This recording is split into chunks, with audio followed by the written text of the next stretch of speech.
What Happened to Mary by Jane Dixon. Photoplay, February 1928.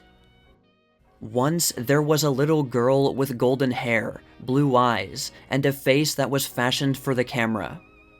For the most part, she was a good child. A little selfish, perhaps, slightly willful, and not particularly clever. She didn't have to be clever, because she was beautiful, and she had a shrewd mother. But she wasn't bad or vicious or mean. For a few brief years, she had a most amazing run of luck. She received one of the highest salaries ever paid to a star. By careful publicity, she became the living symbol of innocent, happy girlhood. Her future was so bright that she was hailed as the successor of Mary Pickford herself. Then, at the height of the fairy tale, the clock struck 12, and as strange a series of misfortunes descended upon Mary Miles Minter as ever befell a human being. And after these calamities, Mary Miles Minter faded away as completely as a discredited myth. First, there was the William Desmond Taylor case, Hollywood's one classic murder. Taylor was found dead in his bungalow with a bullet through his back. In the investigation that followed, love letters, silly and pathetically girlish, were discovered written by Mary on butterfly-crested notepaper. Mary's name became inseparably linked with a particularly sordid and sinister murder. The mystery never has been solved, and stalks about even now, like a restless ghost, to haunt those who were even remotely connected with it. Then, Mary left her mother and brought suit against her for an accounting of the money that the mother, as Mary's guardian, controlled for her. Not a pretty spectacle, a girl suing her mother over money. Even when the case was adjusted by a reconciliation between Mary and her mother, the memory of it hung in the public mind. Other suits followed. Mary was named as the correspondent in a divorce suit. The United States government found that Mary and her mother owed money for income taxes. The movies turned a cold shoulder on Mary. The public heard that the slender child had turned into a plump young woman. Pursued by all the malevolent demons, Mary fled. How and where is Mary Miles Minter living? What becomes of a star when the gleam of it is cut off by clouds that scurry along between the eyes of Earth and its stellar orbit? Perhaps the star goes on gleaming. At any rate, Mary Miles Minter goes on living. First, the place. In an unostentatious hotel in a quiet street just off the fashionable Champs-Élysées in Paris, on the top floor. When I asked a hotel official to be shown to the apartment of Miss Shelby, he denied all knowledge of any such person. I assured him that no longer than an hour before, I had telephoned Miss Shelby and had been invited to visit her. The official shook his head. His suspicion was by no means appeased. He retired through a door, which he closed securely behind him. After 15 minutes, he returned, summoned an attendant, whispered a long string of instructions, and motioned us toward the elevator. We proceeded upward under escort. In the beginning, I rather resented this escort, who insisted on keeping uncomfortably close to my elbow. Later, I was grateful for his familiarity with the terrain. Never otherwise could I have found my way through the labyrinth of service halls, storerooms, unexpected turns, and blind passages leading to a heavy gray door which gave no indication of what might go on behind it. The attendant knocked on the door. A staccato knock of dots and dashes that sounded like a signal. The whole thing struck me as being ludicrously like a scene in a mystery play. The door was opened by a slender, bird-like woman with searching eyes, straight-set lips, and a crown of reddish hair. The woman was Mrs. Charlotte Shelby, Mary Miles Minter's mother.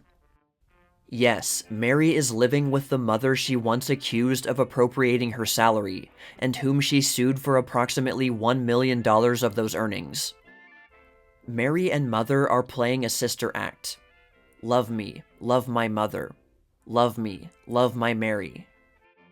God only made one Mary, says Mrs. Shelby. A girl's best bet is her mother, says Mary. just like the good old days, when Mary was at her crest. There are those who contend that Mary and Mother Shelby are living in a state of armed neutrality. I cannot say. There was no evidence of any hard feelings during my visit. Mary was suffering from the temper of a bulky tooth. Mary's mother was full of solicitation for her daughter. Mary must partake of tea and toast even if she had to dip the toast in the tea. Mary must have an orange shawl thrown across her couch so she would not get the draught from an open window. Mary, Mary, and again, Mary. Some there are who claim remembrance of Mrs. Shelby when, as Mrs. Homer Riley, she was the elocution teacher in the then small but vigorous town of Dallas, Texas.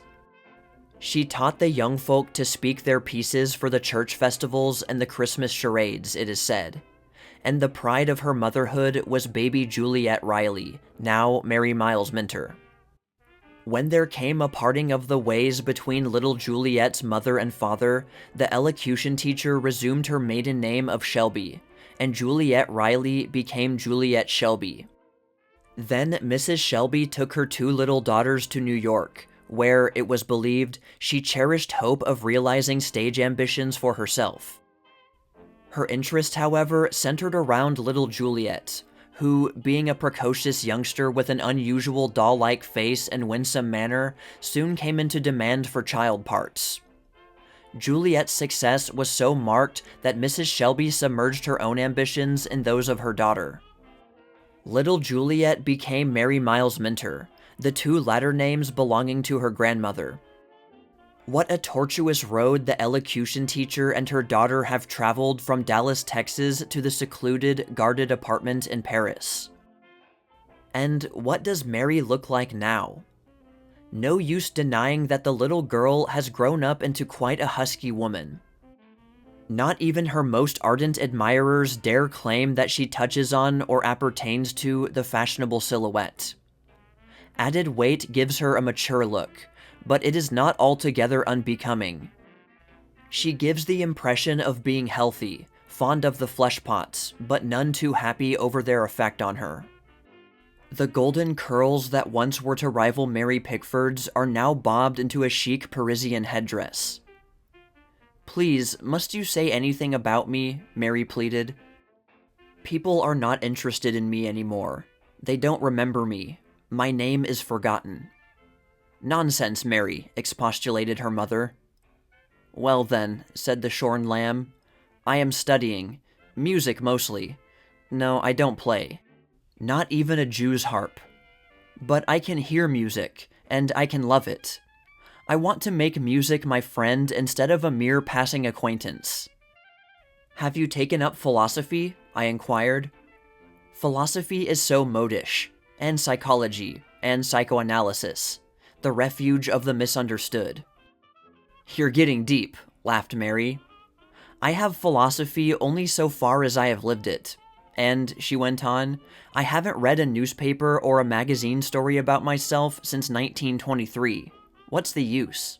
One blunder, one mistake, one misfortune, and fame becomes infamy. The climb to public favor is sweet. The fall is swift. The return journey is interminable. Not long ago, I was named as correspondent in a divorce case. A man I had met only in a casual way. When the news reached me, I was in Italy with my mother. Investigation brought out the fact that the wife of the casual acquaintance had selected my name as being the most sensational one on which to base a divorce suit. I wanted to sue the wife who had taken recourse to such unfair methods in order to win her freedom, or whatever it was she hoped to win.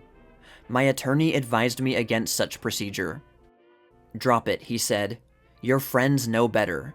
Folks who like to believe such things will believe what they want anyway, no matter how much you exonerate yourself."